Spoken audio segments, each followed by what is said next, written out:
Referandum sonrası oy oranlarını nasıl buldunuz? Beklentileriniz nelerdir? Yani öncelikli olarak referandumun başta Türkiye'mize ve sonra da bütün İslam alemine müferreh, huzurlu, saadetli bir yaşam getirmesini Allah'tan niyaz ediyorum. Referandum tabii ki Türkiye'mize başta olmak üzere siyasal, iktisadi ve birçok sosyal dönüşümlerin ana temelini oluşturmaktadır. Bu noktada yetersiz ama halkımıza onurlu, izzetli ve şerefli bir yaşam getirmesini Yüce Allah'tan niyaz ediyorum. Yani özellikle Güneydoğu ve Doğu Anadolu tarihsel süreç içerisinde her zaman muhafazakar diye tabir edilen bir yapıya sahiptir. Özellikle AK Parti ve MHP ittifakına rağmen bazı söylemlerin Kürt halkının değerlerine, inançlarına ters olmasına rağmen Kürt halkı tarihten gelen, inançtan gelen, kültürden gelen değerlerini koruyarak evet oyunu kullanmıştır. Bu evet oyunu kullandıktan sonra ise özellikle Hüdapar camiası olmak üzere referandumun seyrini değiştirmiştir. Özellikle Hüdapar insan kaynaklı, insan merkezli bir siyasi parti olup üzerine düşen bütün vazifesini hakkıyla ve layıkıyla yerine getirdiğini düşünüyorum. Bu noktada da Hüdapar ve onun temsiliyetine teşekkürlerimi arz ediyorum. Geldi. Yeterlidir. Bir de olsa, 10.000 de olsa mesele yoktur. Başka ne diyeyim? Oy oranları biz azdır gene iyidir. Yeterli buluyoruz. Ya gidişatı tabii ki hepimizin temennisi iyi olması. Gayemiz bu yöndedir. Yine de hayırlısı neyse Allah onu eylesin. Yani kim doğruysa Allah ona yardımcı olsun. Oy oranları %65 civarı ben bekliyordum. 58 falan. Beklentimin bayağı altında geldi.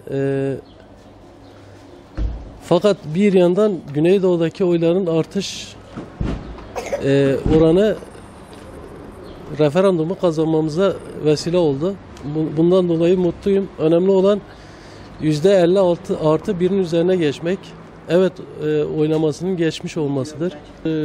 Hükümetin Güneydoğu'daki politikaları etken olabilir. Artı Hüdapar'ın mesela Güneydoğu'daki çalışmaları bayağı yoğundu. Takdir ettim bu konuda. Çok beğendik. Allah yardımları olsun. Çok beğendik. Çok beğendik. Allah bu hükümetin eksikliğini vermesin. Biz bu hükümetten razıyız.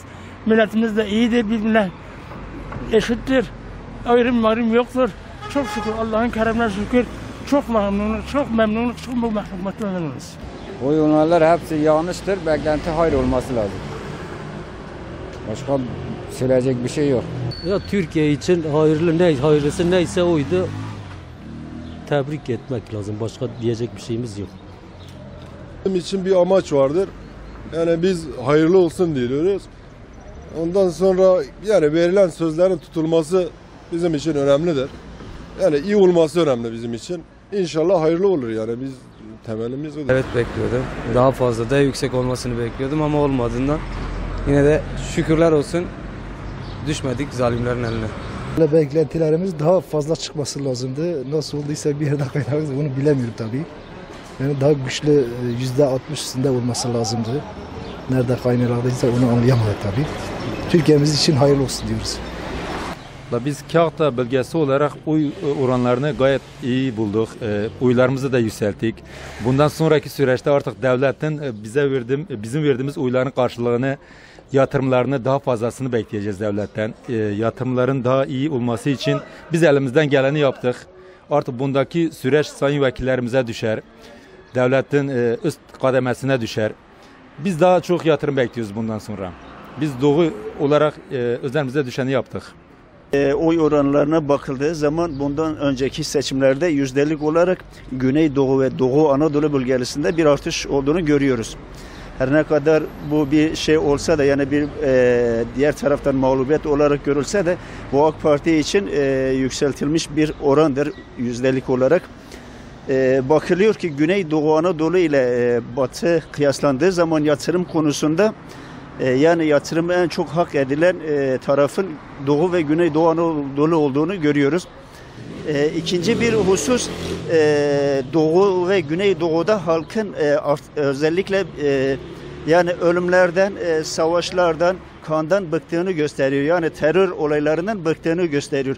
Çünkü hükümetin bir şeyi vardı burada. Hükümetin bir vaadi vardı. Biz terörü bitireceğiz. Terörün bitirmesi demek Doğu ve Güneydoğu halkının bu sözleri onaylaması demektir. Yani verilen oyların bunu onaylamasını gösteriyor. Türkiye genelini az buldum. Kahtadan normaldi. Kahtada daha güzel oylar çıkabilirdi. %90 üstüne de çıkabilirdi. Buradaki teşkilatın zayıflığından, gerek belediye başkanlığının çalışmasından dolayı buna biraz az çıktı. Yine de elimizi vicdanına koyarak biz AK Parti'ye, Recep Tayyip Erdoğan'a oy verdik. Biz kendimizi Tayyip Erdoğan'a adamışız. Maalesef AK Parti bu dönem sınıfta kaldı Kahtadan. Yalnız AK Parti de kendine biraz çeki düzen vermesi lazım.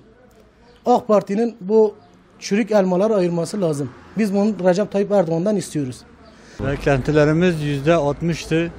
MHP bize vermedi. Hep AK Parti Tayyip Erdoğan oyuydu. AK Parti'nin değil Tayyip Erdoğan'ın oyuydu. Beklentimiz normaldi. Zaten AK Parti'nin Tayyip Erdoğan'ın kendisi %52 oyu var. Kendi oyunu aldı. Beklentime amdin Türkiye ve bkhira gutnime gura kem derken. Garaz koyane %60 falan bıgırto. Çünkü ilk kul ke ilk vada kurumada erniştine. Vekil olsun, bilmem belediye olsun bunlar çabalamadılar.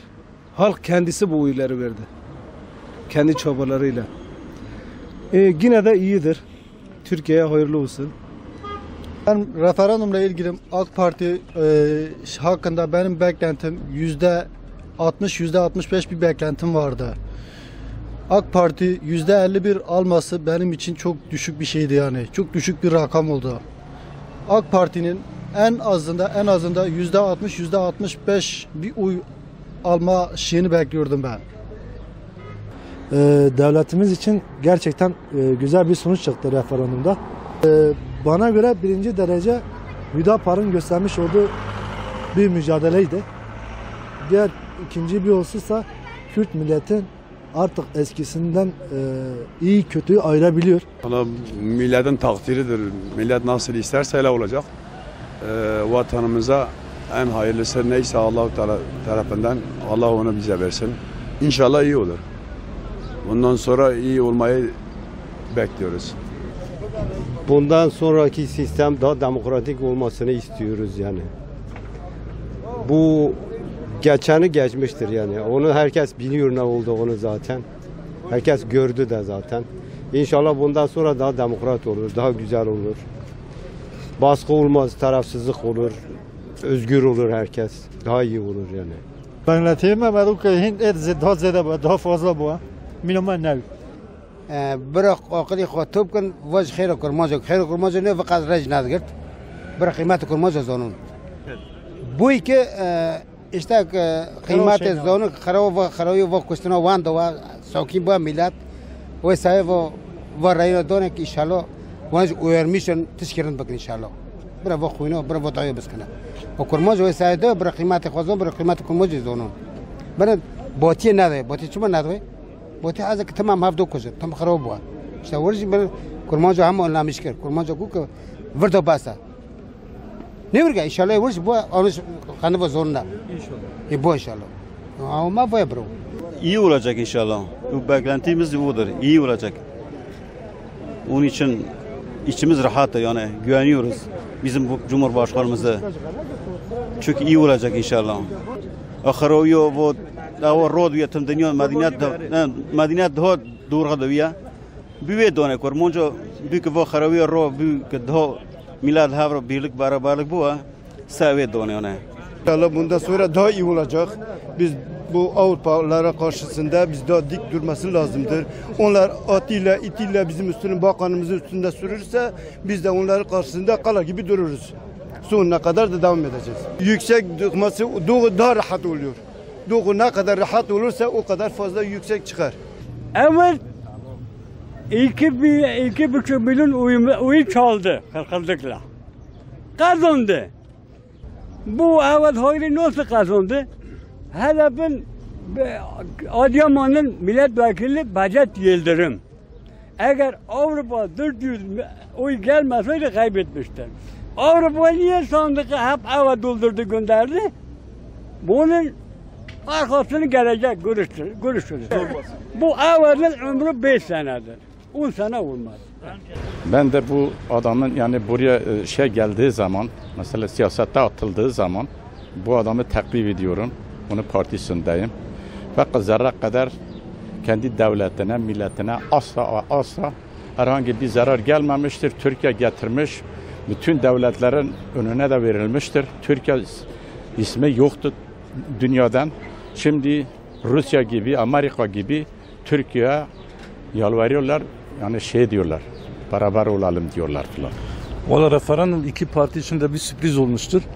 Çünkü CHP bu kadar uç çıkaracağını bilseydi daha çok çalışırdı. AK Parti de bu kadar oy düşüreceğini bilseydi o da daha çok çalışırdı. İkisi için de bir sürpriz oldu. Şimdi Güneydoğu bölgesi yani kırsal kesimler genelde bu gıda yardımı işte kümür, çocuk parası ona dayanarak oy kullanıyor. Büyük şehirler de işte referandumun içeriğine ne kadar faydalı var, Türkiye için ne kadar zararı vardır. Ona dayanarak oy kullanmıştır yani. Vrada بإذن قوات خودی ایران با انشالله برای جرند و اتازه هیرن با انشالله ومدیو مرندیه. آن ve اجزانی تجزانی. Kam خبیشین am گزانی ندان ve PKK dolayısıyla baskı şu bu ne konu ne bu aveko. Sadece perendik yavdara hoş bir temiz bir konu rayı kullanmışken bir rayı yani bıkak kullanmışken. Ya ülke için zaten bundan daha önce hani hayırlısı neyse o olsun demiştim. Ben kendi adıma söylüyorum. Ama yani şu şekilde söyleyeyim. Hani bu memlekette de yatırım yok yani. Yani Tayyip'in de suçu yok. Hani kimin suçu? Milletvekillerinin suçu. Yatırım yok yani bu memlekette. İnsanlar geliyor burada. İşte turizme gidiyorlar. Örnek veriyorum. İstanbul'a gidiyorlar. Dışarı çıkıyorlar. Hani ailelerinin yanında duramıyorlar. Gurbete çıkıyorlar. Bu genellikle MHP'nin kendinin oy tabanının MHP oy vermemesinden kaynaklanır. %51'lik oy zaten bir şahıs Tayyip Erdoğan'ın oyudur. Yani MHP'den herhangi bir etki olmadı. MHP'den normalde Tayyip Erdoğan'ın stratejisinde MHP'den oy beklerken Kürtlerden oy çıktı. Dikkat ederseniz Güneydoğu'nun oy oranı yükseldi. Bu Orta İç Anadolu olsun, kıyı kısımların oy oranları düştü.